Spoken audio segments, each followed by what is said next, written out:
Ya, apa kabar pemirsa TVR Parlemen dimanapun Anda berada, berjumpa lagi dalam program TVR 17 bersama saya Anggun Oktarini. Tepat pukul 17 waktu Indonesia Barat, kami hadirkan kepada Anda sejumlah informasi paling baru dan menarik seputar kinerja dan juga kegiatan DPR RI yang telah disajikan oleh redaksi TVR Parlemen. Pemirsa TVR Parlemen, inilah TVR 17 selengkapnya.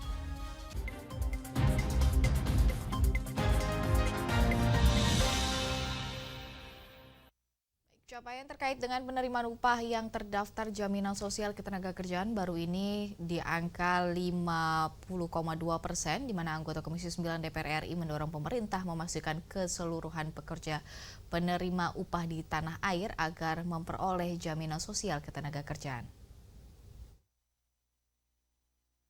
Anggota Komisi 9 DPR RI Edi Wuryanto mendorong pemerintah memastikan seluruh pekerja penerima upah di tanah air memperoleh jaminan sosial ketenagakerjaan. Edi menyebut target 100% bagi pekerja penerima upah terdaftar Jamsostek adalah sebuah keharusan.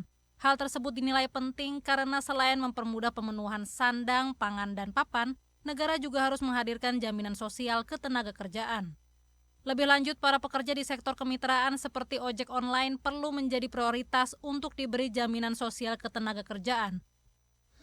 Maka kami mendorong Bu Menteri lebih tegas, lebih berwibawa di dalam melindungi pekerja. Pertama, pekerja yang formal atau disebut pekerja penerima upah. Itu capaian targetnya baru 50,2%. Sementara mereka itu harus memperoleh jaminan kecelakaan kerja dan jaminan kematian. Ya, ini harus ditegakkan. Di dalam peraturan sudah disebut pemberi kerja itu wajib. Nah, ini kan butuh ketegasan sehingga Menaker beserta gubernur, bupati harus mendorong seluruh perusahaan yang tidak memenuhi kewajibannya harus diberi sanksi.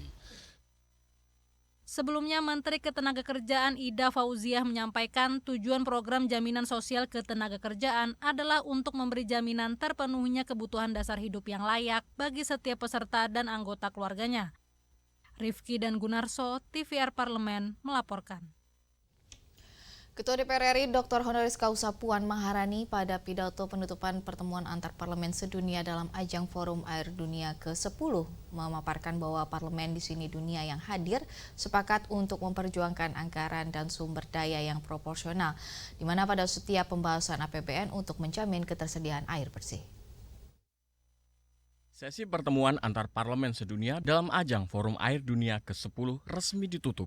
Agenda yang berlangsung di Bali ini telah menghasilkan beberapa resolusi, terutama terkait peran parlemen dalam menjaga air untuk kemakmuran masyarakat. Ketua DPR RI Dr. Honoris Causa Puan Maharani dalam pidato penutupannya memaparkan parlemen dunia yang hadir sepakat untuk memperjuangkan anggaran dan sumber daya yang proporsional pada setiap pembahasan APBN untuk menjamin ketersediaan air bersih. Selain itu, Forum Parlemen juga setuju untuk mengusulkan terkait akses terhadap air menjadi salah satu komponen dalam hak asasi manusia. Juga diplomasi air dan kerjasama untuk perdamaian.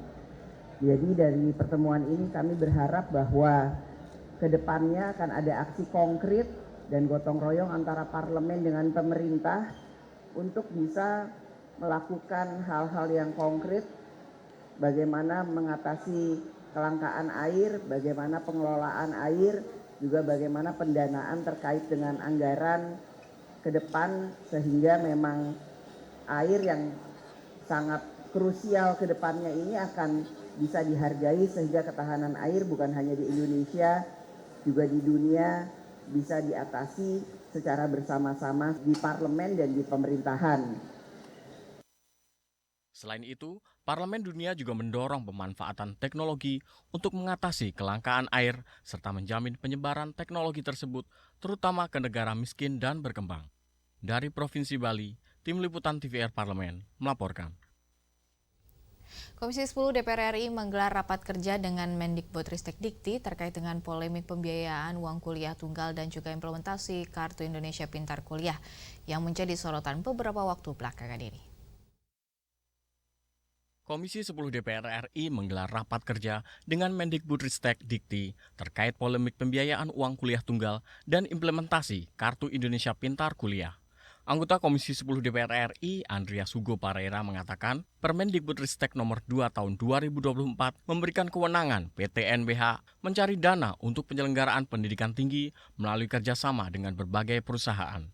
Menurutnya, perguruan tinggi salah menginterpretasikan kewenangan tersebut sehingga seluruh biaya penyelenggaraan pendidikan tinggi dibebankan kepada mahasiswa yang mengakibatkan nilai uang kuliah tunggal dan iuran pengembangan institusi naik secara drastis. Kewenangan diberikan pada PTN BH dan PTN BLU untuk melakukan mencari dana untuk pembiayaan pendidikan tinggi melalui kerjasama perguruan tinggi dengan perusahaan-perusahaan melalui penelitian dan kewenangan itu diberikan lebih baik kepada kewenangan akademis gitu. Nah soal pembiayaan ada porsi mereka juga masih dibiayai oleh negara gitu, ada persentase pembiayaan negara. Nah tapi interpretasi ini diberikan dan termasuk melalui Permendikbud itu ya dibeban kepada mahasiswa gitu. Nah sebenarnya ini yang saya kira menjadi titik persoalannya dan ini yang harus diklarifikasi gitu.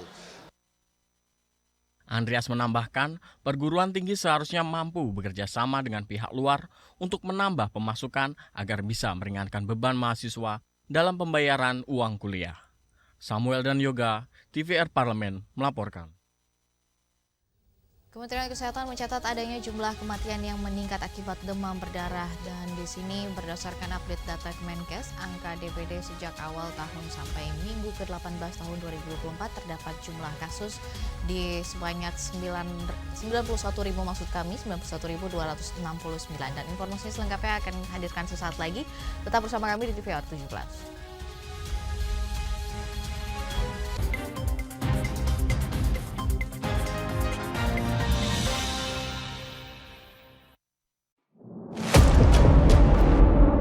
Sini ditambang. Konflik yang terjadi, Sini tidak mengizinkan.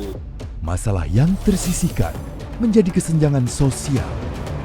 Ya namanya rakyat kecil gak bisa apa-apa, mau komplain juga gak didengar. Sebab apa? Itu menyangkut isi perut kami semua. Bagaimana memutus keterbatasan untuk didengar? Jadi kalau misalnya masyarakat sudah merasa tidak lagi ada yang memperjuangkan aspirasinya, maka masyarakat memang sangat berhak untuk meminta dewan yang mewakili mereka di parlemen. Kami menyusuri batas-batas peristiwa, mengurai berbagai polemik yang terjadi, meluruhkan suara-suara marginal, menjadi nyata dalam setiap aspirasi, melaksanakan tugasnya sebagai wakil rakyat. Saksikan Aksi Dewan setiap hari Senin dan Rabu pukul 10.30 waktu Indonesia Barat, hanya di TVR Parlemen.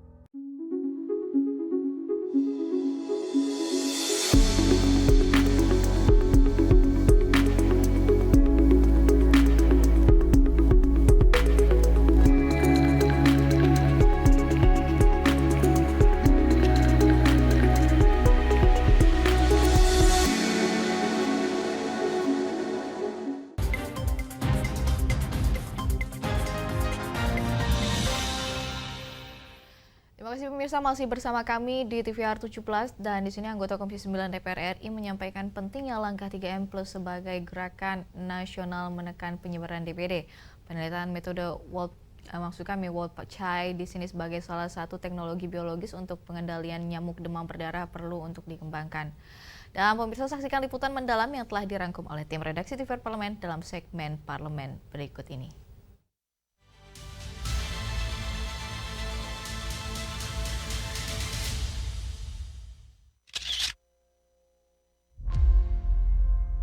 Kementerian Kesehatan mencatat adanya jumlah kematian yang meningkat akibat demam berdarah dengue atau DBD. Berdasarkan update data Kemenkes, angka DBD sejak awal tahun sampai minggu ke-18 tahun 2024, terdapat jumlah kasus DBD sebanyak 91.269. Anggota Komisi 9 DPR RI Rahmat Handoyo menyampaikan pentingnya langkah 3M Plus sebagai gerakan nasional menekan penyebaran DBD. Beberapa langkah yang dapat dilakukan masyarakat adalah menguras tempat penampungan air, menutup tempat penampungan air, mendaur ulang barang-barang yang memiliki potensi menjadi tempat nyamuk berkembang biak, serta menggunakan obat nyamuk. Saya hanya minta kita semua pihak bahwa ini harus menjadi gerakan nasional. Tidak boleh hanya pemberantasan penanggulangan demam berdarah itu hanya tugasnya pemerintah pusat, pemerintah daerah, tapi seluruh elemen. Kenapa? Bahwa selama ini yang kita gemakan jangan sampai bahwa penyakit demam berdarah itu penyakit musiman, sehingga kita ambil wah itu penyakit yang biasa. Buktinya puluhan ribu loh tiap tahun, ratusan loh yang meninggal dunia. Nah untuk itu saya kira apa yang sudah disampaikan oleh pemerintah beberapa waktu lalu sampai sekarang pun masih relevan. Apa itu 3M? Pola hidup masyarakat sehat, itu harus kita gelurakan. Untuk itu kita dorong, kita minta kepada pemerintah pusat, pemerintah daerah untuk tidak jemu, untuk mensosialisasikan apa penyakit demam berdarah, kemudian apa itu penanggulangannya, bagaimana itu ketika terjadi kena demam berdarah, bagaimana solusinya menuju ke fasilitas kesehatan. Untuk itu saya kira fasilitas kesehatan harus kita persiapkan dengan baik, tapi yang paling penting adalah masyarakatlah yang harus bisa menolong diri sendiri bersama kita semua dengan pemerintah dan seluruh masyarakat dengan pola hidup sehat. Gerakan secara nasional 3M itu menjadi salah satu yang paling efektif sampai saat ini. Tapi ingat, jangan pernah menganggap bahwa penyakit demam berdarah itu penyakit yang musiman. Sementara itu, Wakil Ketua Komisi 9 DPR RI Emmanuel Melkiades Lakalena menegaskan, pihaknya mendukung upaya penanggulangan demam berdarah melalui koalisi bersama lawan dengue, perluasan vaksin DBD, hingga penelitian metode Wolbachia sebagai salah satu teknologi biologis untuk pengendalian nyamuk demam berdarah. Penanganan penyakit juga dilakukan di tingkat pusat maupun daerah. Sekali lagi ini bukan hal baru, sudah diantisipasi dan saya kira kita sudah mencapai atau menuju puncak dan sementara akan menurun, sehingga kami terus mendorong agar karena ini sudah terlanjur kejadian banyak yang terkena, kapasitas rumah sakit di pusat, provinsi maupun tingkat 2 semua bersiap diri untuk menangani DBD dengan baik. Kalau pencegahan tentu seperti biasa ya, kita 3M plus itu yang dilakukan. Tapi memang saat ini kita lagi terus mendorong agar akan ada vaksin untuk DBD yang lagi terus dipersiapkan, dan juga ada metode Wolbachia yang juga DPR RI termasuk mendorong. Di sini kita membuat yang namanya koalisi bersama seluruh anak bangsa untuk kita juga mempunyai suatu proses penanganan yang lebih jangka panjang yang itu sudah pernah diterapkan di DIY, berhasil dan sukses, dan sekarang ini lagi diterapkan di 5 kota, Bontang, Bandung, Kupang, Semarang dan sebagainya itu. Dan mudah-mudahan nanti kalau sudah Wolbachia juga jalan, 3M plus ini juga jalan, vaksinasi juga jalan, mudah-mudahan angka DBD akan bisa kita kendalikan di waktu tertentu mendatang. Tim Liputan TVR Parlemen melaporkan.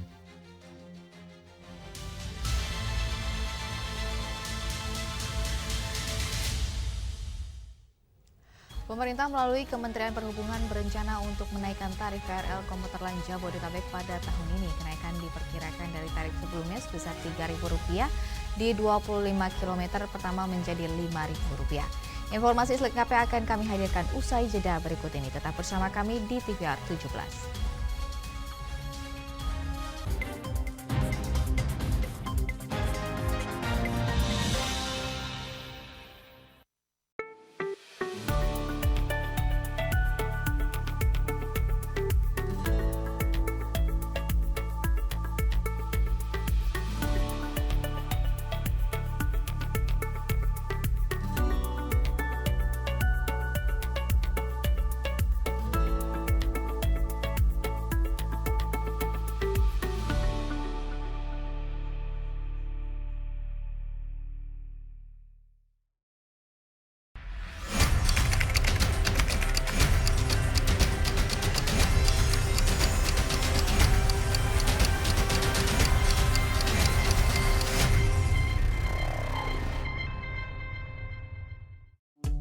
DPR RI memiliki fungsi diplomasi dalam menjalankan politik luar negeri sesuai dengan pasal 116 Undang-Undang MD3. Kontribusi aktif BKSAP DPR RI memainkan peranan penting dalam memenangkan persaingan global melalui IPU, IPA, IPPF, IPA, dan PUIK.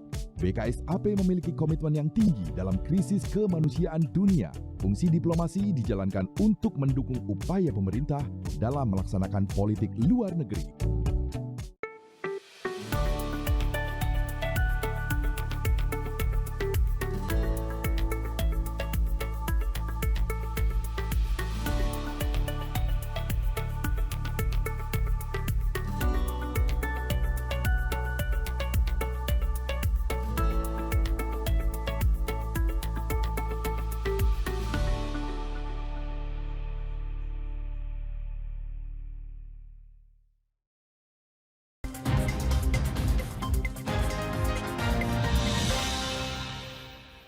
Kembali bersama kami di TVR 17. Rencana kenaikan tarif KRL ini mendapat sorotan pemirsa. Hal ini mendapatkan kritik dari salah satu pengamat kebijakan publik yang dimana menilai jika rencana ini direalisasikan ada potensi masyarakat beralih ke moda transportasi lain. Menurutnya, tarif murah KRL Jabodetabek saat ini telah mampu mengurangi kemacetan di jalan raya. Dan untuk selengkapnya berikut laporan rekan kami, Vincent Aldi. Baik pemirsa TVR Parlemen dimanapun Anda berada, seperti yang kita ketahui bersama bahwa adanya wacana tentang kenaikan tarif KRL di Jabodetabek pada tahun ini. Dan hal itu sebenarnya juga sudah dibenarkan oleh Direktur Utama PT Kereta Komuter Indonesia yaitu Bapak Asdo Artrivianto. Dan kenaikan ini diperkirakan menjadi Rp5.000 atau senilai 66% dari harga sebelumnya yaitu Rp3.000 per 25 km pertama. Dan diketahui juga bahwa operasional dari KRL ini seluruhnya ditanggung pemerintah melalui skema Public Service Obligation atau PSO. Dan sehingga hal ini masih menunggu juga tentunya dari restu dari Kementerian Perhubungan. Dan sebagai tambahan informasi pemirsa, kenaikan KRL terakhir terjadi pada tahun 2016 dan kita akan membahasnya secara langsung dengan salah satu pengamat kebijakan publik yaitu Bapak Adriansyah. Bapak sebagai pengamat kebijakan publik, Pak, sebenarnya bagaimana urgensi tentang kenaikan harga tarif KRL ini, Pak? Ya, menurut saya kenaikan tarif KRL ini ya sangat merugikan sebenarnya dari masyarakat kelas bawah ya. Karena kalau kita ketahui bahwa mayoritas pengguna KRL ini adalah masyarakat dari kelas menengah bawah. Nah, karena kalau kita ketahui bahwa semua transportasi sekarang kan mahal ya, sudah mulai mengalami kenaikan juga, BBM segala naik dan juga kita tahu namanya polusi udara juga semakin besar ya di kota Jakarta ini. Maka transportasi umum yang menjadi andalan saat ini adalah KRL. Maka dari itu menurut saya tidak perlu lagi itu dinaikkan, justru ditekan itu kalau bisa lebih murah lagi gitu kan, atau tetap dengan harga 3.000 gitu. Karena memang ya mobilitas masyarakat kita ini kan dari Depok, dari Tangerang, dari Bekasi itu membutuhkan KRL. Jadi saya rasa ya tetap dengan harga yang murah, tidak perlu naik. Nanti kalau naik terus lama-lama peminatnya semakin berkurang, orang akan kembali ke kendaraan pribadi lagi gitu. Ya, Pak, terkait dari operasional KRL sendiri kan dari PSO sudah 8 tahun belum naik. Dan apakah sebenarnya wacana kenaikan ini karena dampak inflasi juga, Pak? Ya, itu sebenarnya pemerintah ini kan sudah menyediakan yang namanya fasilitas ini ya sudah ditanggung oleh pemerintah gitu kan, oleh operasional segala macamnya gitu. Jadi memang tugas dari Komisi 5 DPR RI ini untuk lebih mengkritisi lagi lah pemerintah agar lebih berpihak kepada rakyat bawah gitu ya. Karena ini transportasi rakyat bawah, bukan transportasi masyarakat atas. Kalau masyarakat atas mungkin ada yang menggunakan KRL, tapi seandainya mereka tidak menggunakan, mereka masih bisa menggunakan transportasi lain gitu. Sedangkan masyarakat bawah, ya itu mungkin sarana transportasi murahnya gitu. Oke, Pak. Terkait kenaikan ini nantinya akan jadi berdampak langsung kepada pengguna kereta langsung ya, Pak? Oh jelas, nanti akan berdampak langsung. Jadinya orang ya mungkin akan banyak juga yang menganggap bahwa KRL ini sebagai kebutuhan ya. Jadi tetap mereka akan naik ke situ ya. Tapi kan kembali lagi ekonomi masyarakat di kota Jakarta ini kan ya gajinya berapa sih gitu kan. Lalu mereka juga dengan KRL ini kan mereka bisa menghemat biaya kan, ongkos. Kita tahu sekarang semua sembako naik, tarif dasar listrik naik gitu kan. Sehingga mereka butuh penghematan, yaitu salah satunya dengan naik KRL kemana-mana gitu. Ke kantor ya kan, pulang pergi terus naik KRL. Jadi menurut saya ya tidak perlu dinaikkan, justru harga murah, semurah-murahnya lah untuk transportasi umum agar masyarakat kita ini lebih terdorong untuk mengurangi menggunakan transportasi pribadi dan beralih kepada transportasi umum gitu. Siap Bapak, terima kasih banyak atas kesediaan dan waktunya Bapak. Oke. Baik pemirsa, demikianlah wawancara saya dengan salah satu pengamat kebijakan publik yaitu Bapak Adriansyah, di mana beliau telah menyampaikan salah satunya tidak menguntungkan masyarakat menengah ke bawah bisa beralih juga ke kendaraan umum yang tentunya tidak ramah lingkungan dan juga mendorong Komisi 5 untuk mengkritisi dari kebijakan atau wacana tersebut. Dan terima kasih atas perhatian Anda pemirsa, saya kembalikan ke rekan saya di studio. Selanjutnya pemirsa, apa saja yang menjadi topik perbincangan di media online nasional pada hari ini? Usai jeda akan kami sajikan, tetap bersama kami di TVR 17.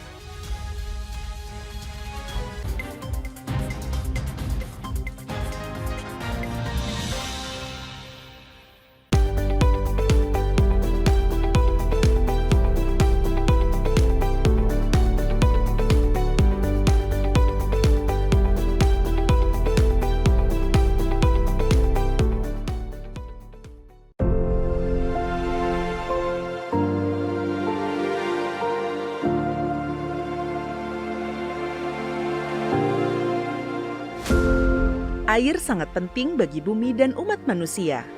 Fungsi kesehatan, lingkungan, dan sosial ekonomi dari air sudah banyak diketahui. Sekitar 71% permukaan bumi tertutup air. Dan lautan meliputi sekitar 96,5% dari seluruh air di bumi. Dengan fungsi penting dan keberadaannya yang melimpah, air menjadi bahan diskusi politik. Oleh karena itu, the parliamentary meeting on the occasion of the 10th World Water Forum pada tanggal 19 hingga 21 Mei 2024 di Bali akan dilaksanakan dalam rangka the 10th World Water Forum yang merupakan kerjasama antar Interparliamentary Union, the World Water Council, bersama dengan Dewan Perwakilan Rakyat Republik Indonesia dan Kementerian Pekerjaan Umum dan Perumahan Rakyat Republik Indonesia. Tema umum yang diusung dalam sidang ini adalah memobilisasi aksi parlemen terkait air untuk kemakmuran bersama. Pertemuan sidang ini dirancang untuk mengusulkan komitmen kepada para pengambil keputusan politik yang akan meningkatkan ketahanan air dan akses terhadap air bersih, serta sanitasi bagi mereka yang membutuhkan.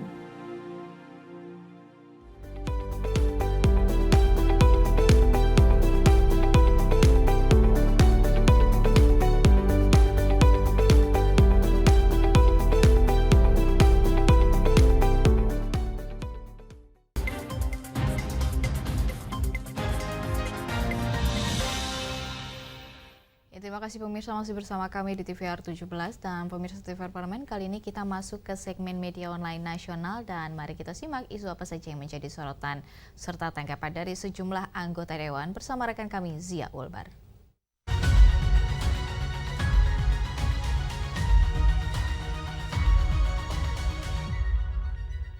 Terima kasih Anggun dan pemirsa, mari kita simak berita apa saja yang menjadi headline di media online pada hari ini. Di berita pertama yang menjadi headline di media online yaitu Putu Supatmarudana, suarakan kearifan lokal, lindungi air tetap lestari. Dapat Anda saksikan di layar Anda saat ini pemirsa. Di mana kolaborasi pemangku kepentingan baik tingkat lokal, regional maupun internasional harus diupayakan supaya isu air dan sanitasi bisa menjadi agenda politik negara. Pendekatan kearifan lokal yang diselaraskan dengan pemikiran maju serta kemauan untuk menerapkan inovasi terbaru menjadi penting untuk diterapkan. Hal ini disampaikan oleh Wakil Ketua Badan Kerjasama Antar Parlemen DPR RI Putu Supatmarudana saat menyampaikan sikap DPR RI dalam sesi pleno kedua pada agenda pertemuan parlemen dalam rangka Forum Air Dunia ke-10 tahun 2024 di Nusa Dua Bali, Senin 20 Mei 2024.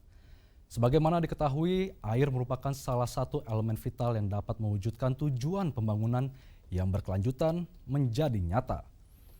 Dan pemirsa, berita selanjutnya yang menjadi headline di media online yaitu Sufmi Dasko optimis revisi Undang-Undang Kementerian rampung dalam waktu dekat.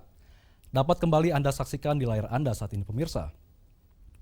Di sini Wakil Ketua DPR RI Sufmi Dasko Ahmad optimistis revisi Undang-Undang Nomor 39 Tahun 2008 tentang Kementerian Negara bakal rampung sebelum pelantikan Presiden dan Wakil Presiden baru pada Oktober mendatang.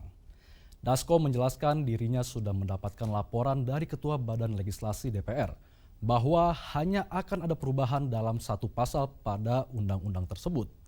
Atas dasar itu, Dasko percaya DPR mampu menyelesaikan pembahasan RUU tersebut agar Presiden terpilih nantinya memiliki acuan dalam menentukan porsi kabinet. Sebagai informasi, sebelumnya Balik DPR RI menyetujui rancangan Undang-Undang Kementerian Negara sebagai RUU usulan inisiatif DPR.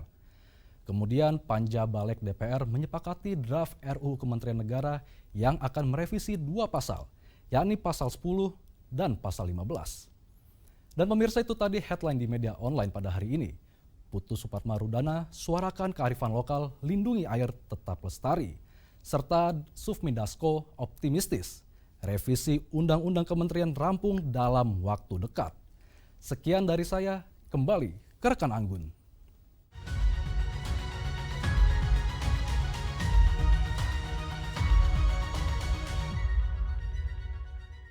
Terima kasih rekan Zia yang telah menyampaikan sejumlah update sorotan dari media online nasional pada hari ini. Segmen media online tadi sekaligus menutup program TVR 17 edisi sore hari ini. Dan saya Anggun Oktarini beserta seluruh kru TVR Parlemen yang bertugas mengucapkan terima kasih dan pamit undur diri dari hadapan Anda. TVR Parlemen, referensi Indonesia.